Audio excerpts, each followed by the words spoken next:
All right, welcome back to another episode of STL Real Estate Roundtable. I'm your host, Jaden Barr, and today I am joined by a very special guest.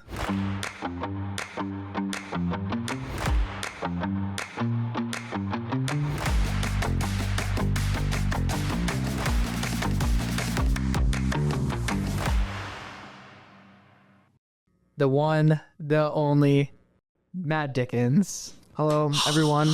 Hello, Jaden. What's up, buddy? Thanks for being a guest. The impromptu invitation. Impromptu invitation, buddy. I appreciate it. Let's go. For those of you that don't know, Matt is not a real estate agent. Hey, what? Tell people what you do, Matt. I am actually a mortgage lender, and if you are a realtor listening to this, and we will track your engagement with this podcast, and knowing that I'm a lender, and if you exit out of this podcast, we're going to find you. We're going to find where you live. No, but I'm a mortgage lender in St. Louis, Missouri, Homestead Financial Mortgage off of Clayton Road in Chesterfield. Been here for almost 3 years, so this is the home. Let's go. Let's go. And for those of you that don't know, Homestead Financial is actually the partner that made this podcast possible. So they make it super easy on me to just come in, have the episodes recorded. They add a ton of value to my business and to all the podcast guests. So appreciate Homestead Financial, appreciate Matt, and all the work that they do. We just care about video. I think it's just in this world, like at the end of the day, especially in real estate, people don't transact through a company or a product, like especially mortgages. I mean, no one wakes up and says, I need a conventional loan in my life. Like no one, but when you can show yourself on video, everyone I think transacts through a personality and a person. Yep. And you have to build trust in this market. And we have found that video production, video content, focusing on that avenue has been super lucrative and successful. So glad to see that you're doing it as well. Yeah, man. As far as the idea for this podcast, I think I left an event and I got the idea. And then on the way home, I was like, I'm going to take action on this. Because, you know, you leave a conference, you leave an event, you've got a million ideas, and it's like you're lucky if you implement 2 of them, right? So I was like distilling down what I wanted to take action on, and this was one of them. And so reached out to Matt, and he was like, let's make it happen. So I think like a week later, we were recording the first episode. Yeah, and this is what I really respect about you. And this is where I think we have a lot of similarities. But one of the differences, and you know what I'm going to say, is Jaden has such a great ability to just take immediate action and not let perfection be the enemy of action. Me, I really struggle with that because I see like highly produced videos, or I see and understand a business model, and I want to perfect it before I deliver it. Where you, I mean, clearly it's already been successful, and you just take action day dot. And I have actually tried to learn from you over the last couple months, and it's quite refreshing, you know? So thank you for being an influence to me. Let's go. That's your only flaw, by the way, right? Yeah, okay. Your only flaw. Talk to us, like, how do you wake up one day and you're like, you know what I want to do? I want to get into the mortgage industry. How does that happen? Yeah, that didn't happen. Yeah. So quick 30,000 foot view on that is I was working for a commercial real estate company locally called Cushman & Wakefield. I was there for a year and a half out of college, and it was a great place to work, but very corporate environment. And I was just looking around. There was a day, I don't know, 18 months in, I just looked around the office, and I saw, you know, people that were 35, 45, and they had just as much potential as I did. But there was, I don't know, they just were kind of working the 9-to-5 thing. And I felt like I had a little bit more energy in me. And quite frankly, I wanted to be rewarded for the work that I put in, and not let somebody control my income. So I picked up 10X by Grant Cardone. So that got the fire under my butt. Wrote myself a letter, was basically like, you need to get your life together. And I wrote down a couple categories, then discovered Bigger Pockets, found out what house hacking was. And so I'm like, Rachel, she was my girlfriend at the time. I was like, babe, we need to house hack. And she's like, what the hell is that? And I explained to her what house hacking is, which is buying a multifamily unit as a primary residence, living in one side and renting out the other to offset your income. She said, hell no. Immediately shut that down. And so I had to kind of spend a couple months selling it, she read a book, the same book that I read, Bigger Pockets, House Hacking. And she's like, let's do it. And I was like, what a great idea. And so we bought a duplex in October of 2020. I was still working at Cushman Wakefield at the time. My lender that did the deal for us was like, Matt, I feel like you would like what I do. Why don't you come to my house and shadow me for a day? I'll just give you a glimpse of what the mortgage industry looks like. And mind you, this is when rates were at 2.5%. So Shout out. I go over. Yeah, those are the days. I go over to his house and I literally fall in love with what he was doing. It was just smiling and dialing and just such a fast-paced environment. And he was expressing to me like how he built his career. And it required a lot of the qualities that I've thought that I possessed. And so I was like, okay, I think I can do this. And then I woke up the next day, put my 2 weeks in at Cushman Wakefield, and the rest is kind of history. So it was kind of a slow, it was kind of just me listening to my heart and just kind of opening one door after another. And eventually I got in the room of mortgage lending. So I'm never going back. It's a career for life. I love it. It energizes me. The social aspect to it is so enjoyable, similar to real estate. So that's how I got in. Cool. Mortgages. What have been some of the greatest lessons learned over the years? Because you've been in it, 3 years now? 3.5, I guess. It'll be 4 in January. So coming up on 4 lessons learned. Like, I think you learn so much about yourself. Like, I've learned so much about what drives me and just persistence of like overcoming challenges and understanding that like success requires sacrifice. It requires hard work. And so I've learned how to manage expectations, but also simultaneously just put my nose to the grindstone and actually earn what I'm trying to keep. So we've talked about this before. This would be something good to touch on, is imposter syndrome, right? We're both very good looking, young men. Yeah. But the key word is young, right? So I'm in a leadership position. I'm leading a massive office, right? You're crushing it on the lending side, but we both have had conversations and talked about, people looking at us like we're still infants in the industry.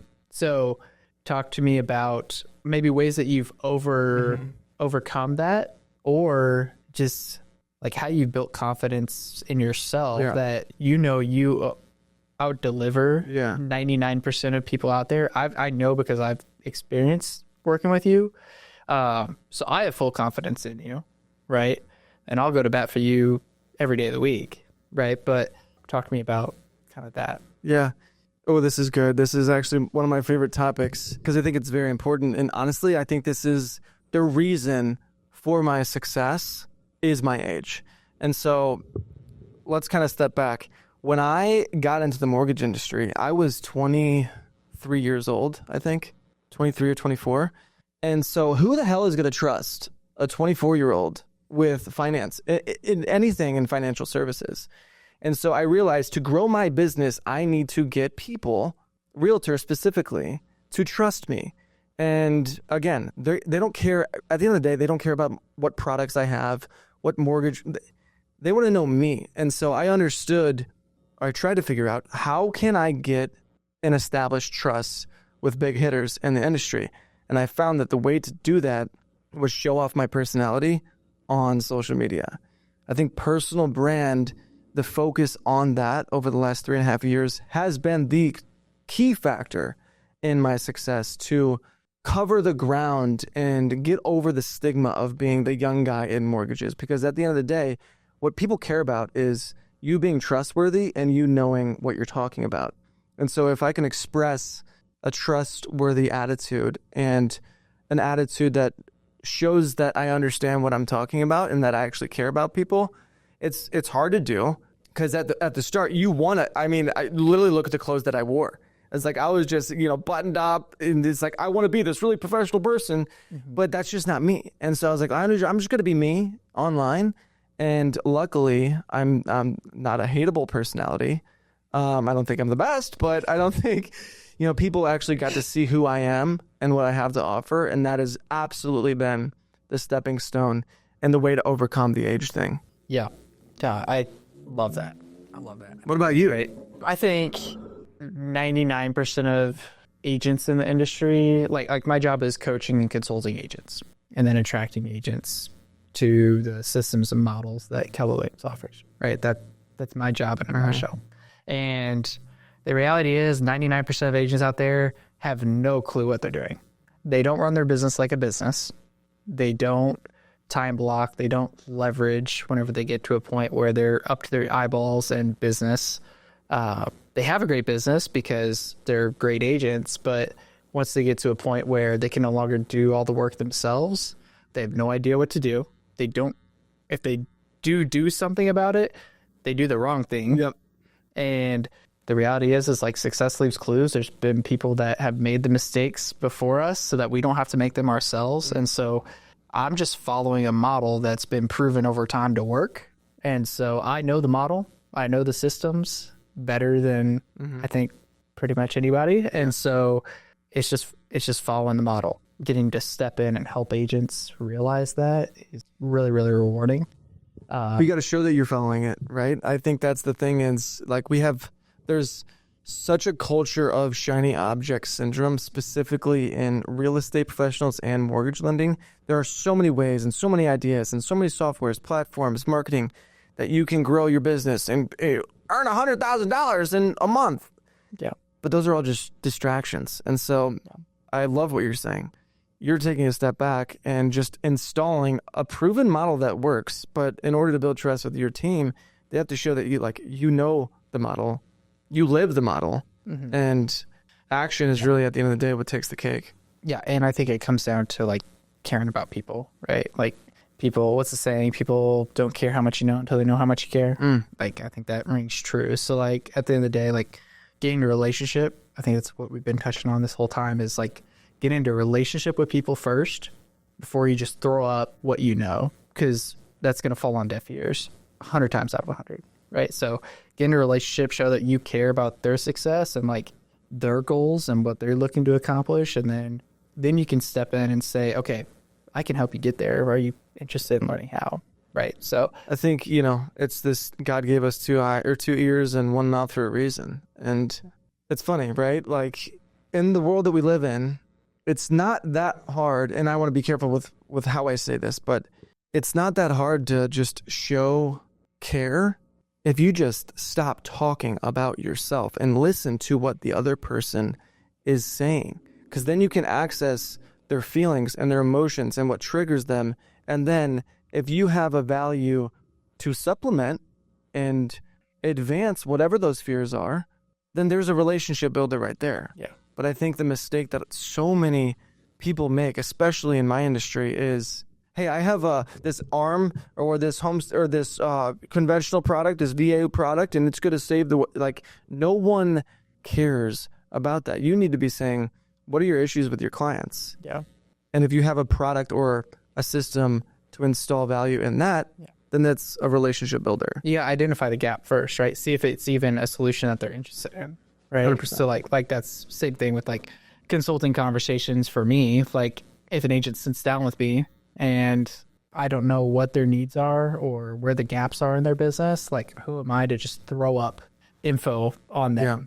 That's not even a fit for what they're looking for. What are you seeing in your team and just kind of the overall scope? What's like the main issue or roadblock that you're seeing in your people or in most I think it's a mindset. Like that's the biggest hurdle to overcome, right? It's the 6 inches between our ears, right? People know what to do. It's just, are you willing to do it? Like we don't have a time issue. We have a priority issue. And it comes back to your why, right? Why are you in business? What happens if you don't hit your goal this year? How does it impact your family? How does it impact your financial future? Like coming back to your why, I think is a really, really powerful thing that we should do way more often than what we probably do. And yeah, I think right now the biggest hurdle is just teaching people how to think, right? That's part of my job too, is to help expand people's minds and think about what's possible, focus on what is possible rather than whatever issues or challenges they're focusing on. 100%. And I think the install and the actionable tool to exercise that thought is to compare yourself against yourself, not other people. And I think comparing yourself to other people is the systemic reason that people have a thought problem or a lack of action problem. I've struggled with this as well. If I'm sitting here comparing myself to, the top loan officer in the country, I'm going to get discouraged. And if I'm discouraged, I'm not going to take action. Yeah. But if I compare myself to myself 1 year ago, I'm going to be encouraged. Yeah. I'm going to say, wow, I've seen growth. What have I done? What hasn't worked? I'm going to throw out what hasn't worked, and I'm going to double down on what has. Yeah. And I think that's but I think this is a patience problem and a patience psychology as well of everyone wants success tomorrow. And what we see every single day on our timelines or on our feeds is here's a way how to learn or earn $10,000 tomorrow. And everyone thinks and expects overnight success. That's another way to discourage yourself. Yeah. And I think I love what you said there too, of like comparing yourself where you are today to where you were a year ago, because I think that there's a lot of wins there that you can celebrate. But if you're constantly comparing yourself today to where you want to be at like the end result, that's going to leave you to discouragement, shame, like all the discouraging things that you can think about, right? Because you're not there yet. So how, you're comparing yourself today to what you want to be 30 years from now, like, no duh, you're going to be super discouraged, right? And I think to operate to your potential every day, you either have a surplus of confidence or a shortage of confidence. When you compare yourself to someone else that's greater than you, you have a shortage of confidence because you are not them. If you compare yourself to a year ago there is a surplus of confidence. Mm-hmm. You've outworked yourself. And so you can operate in a place of, I know what I'm doing. Yeah. You can trust yourself. You can believe in yourself. And that's the way to actually live your potential instead of this imposter syndrome and lack of confidence. Because I really don't think you can operate in the sales environment with not believing in yourself. Yeah. It's very hard to believe in yourself if you're comparing yourself to other people that are way better or way more successful than you. Mm-hmm. Yeah. I had two things. So one thing is there's a lot of agents out there that are struggling right now. Like agents, they're not closing the business that they want to close. And I was just at a leadership conference a couple weeks ago, and the leader said, he asked the room, full of probably 300 of the top agents in the region. And he asked, how many of us, our business is down this year? Almost every hand went up. Then he says, how many of us have called everyone in our database 4 times this year? And there were like 3 people that raised their hands. Love that. Right. You could hear a pin drop. He's like, duh. Like, reach out to your people. Like, this business is not complicated. We make it way more complicated than it needs to be. Your job as a real estate agent is to generate leads. Like, talk to people. Get into a relationship. It's amazing, isn't it? It's amazing. And that's my first question whenever I'm coaching with someone is, how's business looking? Oh, it's down. Well, what are you doing? How many hours have you lead generated this week? Yeah. Have you talked to people this week? How many real estate conversations have you had this week? Yeah. Okay. Get out of my office. yeah. Right. But you have to, it's just a matter of doing the things that are in your control and ignoring the things that are not in your control. Focus on your 20%, right? The Pareto principle. Yeah. 80% of your results are going to come from 20% of your actions. What's your 20%? What's your one thing that you have to do every day in order to win the week, win the day, win the month, win the year? If you do that one thing consistently over time, you're going to be just fine. Yeah. And I think one takeaway that I learned from people that I look up to is they have that simplicity mindset of, I know that I need to do these 2 things every single day, and I do them. Mm-hmm. And I think that one of the shortcomings for aspiring realtors or lenders or, realtors and lenders that are on the growth trajectory is they think they need to get to success through addition of ideas and models, when I've realized recently I need to subtract and I need to identify. Say no. The 20. Oh, yeah, well. Yeah. I don't think I've learned that yet. But you got to do what's working. I want to do social media, but I want to do mailers, but I want to do speaking events. Now I'm going to start a book club, and I'm going to start all of these things. It's like, who do you think that you are? Of course you're going to be discouraged. Yeah. There's another thing too called paralysis by analysis. Mm-hmm. And so one of my favorite questions is, how did you fail this week?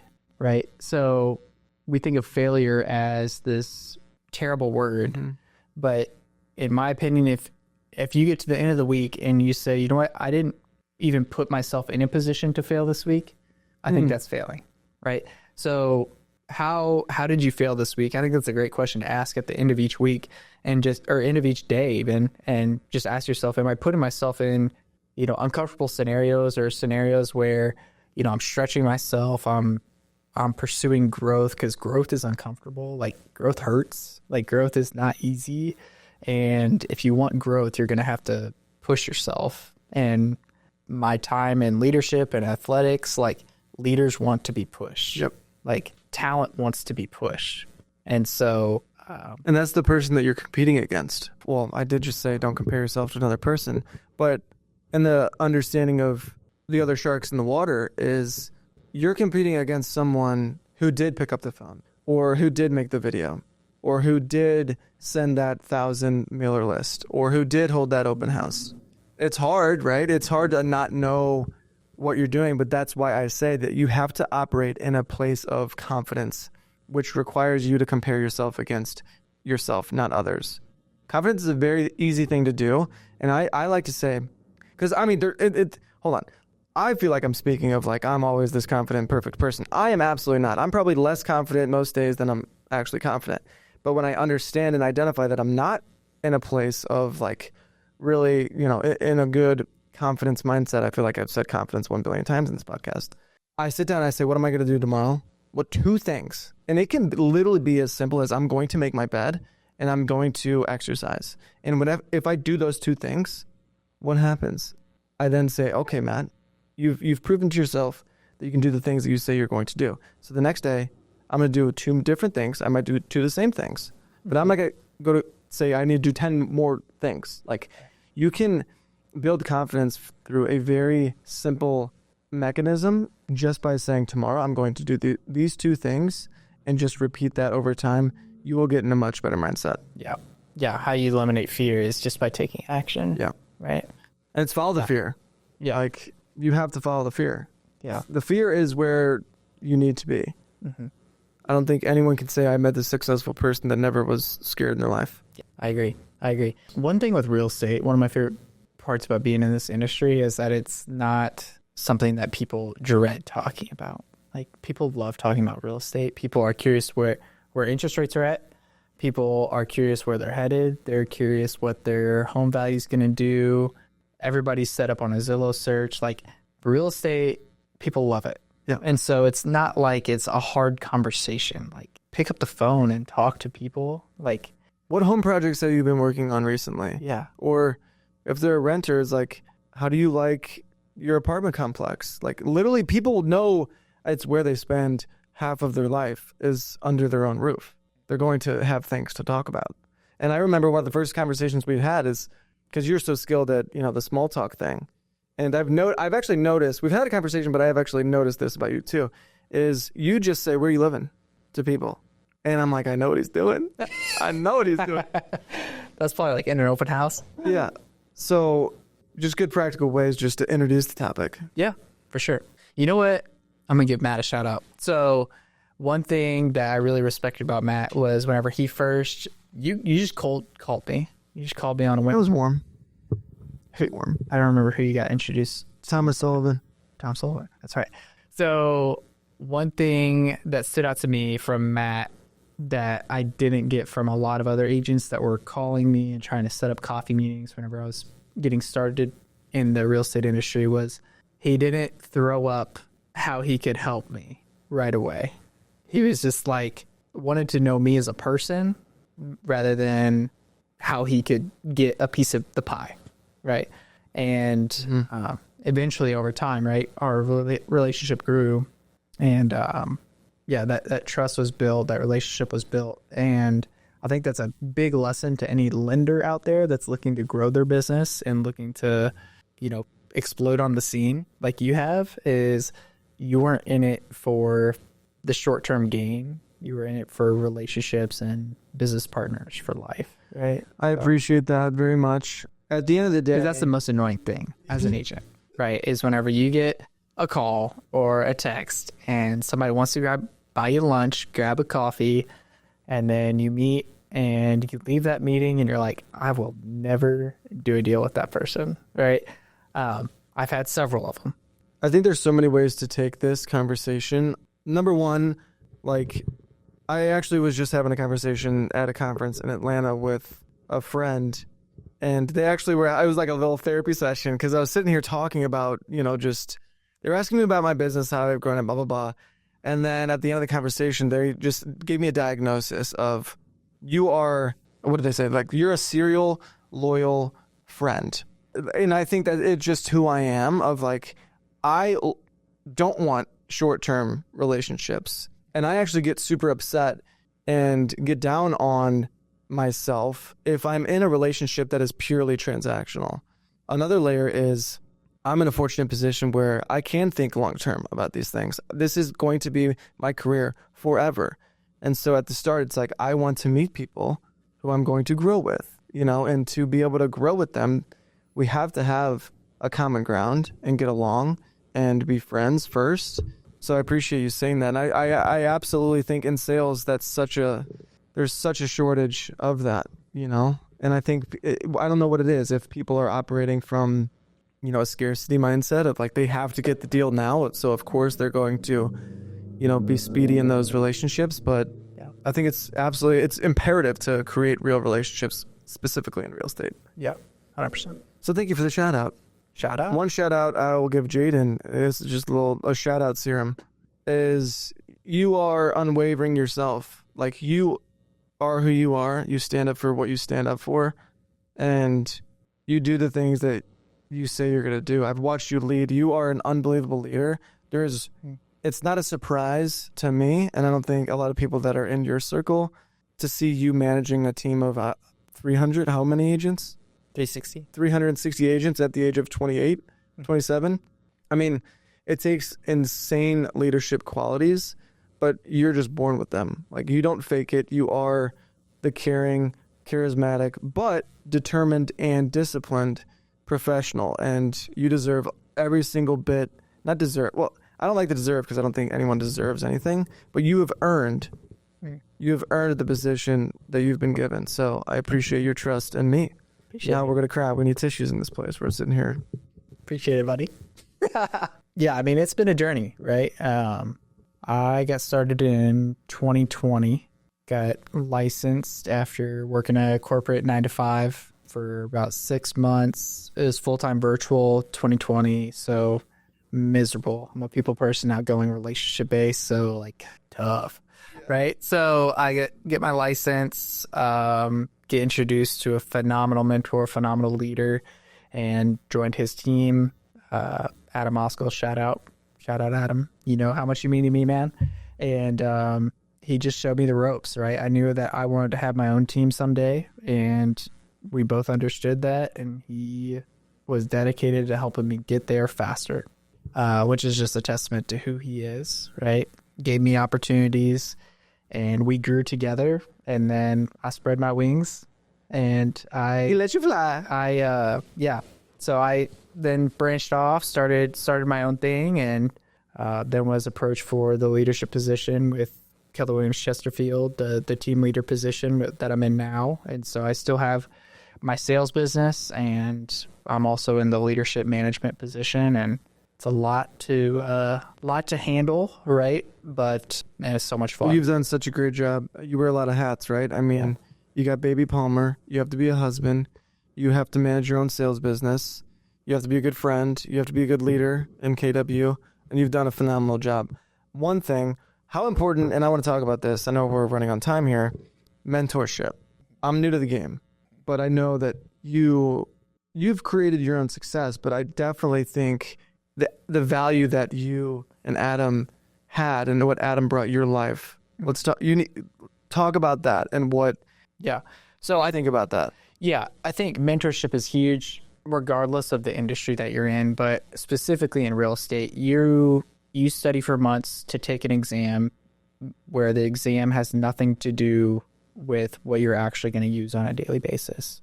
Like, throw everything you learned in the exam, out the window. And then you get your license. Congrats, you're a realtor. Now what? Right. And so getting plugged into one, a brokerage that supports you with education, training, and mentorship is huge. And then two is finding an agent that you can run with and that's going to help you succeed and teach you what they know. Right. So even if it's someone that you can just shadow for free, like I think there's value in that, or just join a coaching program within the office, whatever it may be, but you need to apply yourself because at the end of the day, like you're an independent contractor, you're waking up and you eat what you kill. Like which that sounds terrible in real estate, but the importance of mentorship is huge. Like Adam and like what he provided for me, for my family, and just teaching me how to run your business like a business was massive my first couple of years in this industry, and just learning how to have great conversations, how to find business without being just handed business. He was huge as far as that goes. Like, I mean, my third year, I think I closed 41 deals. 25 of those were my own SOI. And I say my own SOI, but I wouldn't have been able to close 25 of my own SOI deals if it hadn't been for Adam's mentorship and coaching on how the conversations to have, where to go to look for business that I can claim as my own. Yeah, I think it's so key. And I've seen the value in what it's brought you. And getting me introduced to real estate investing.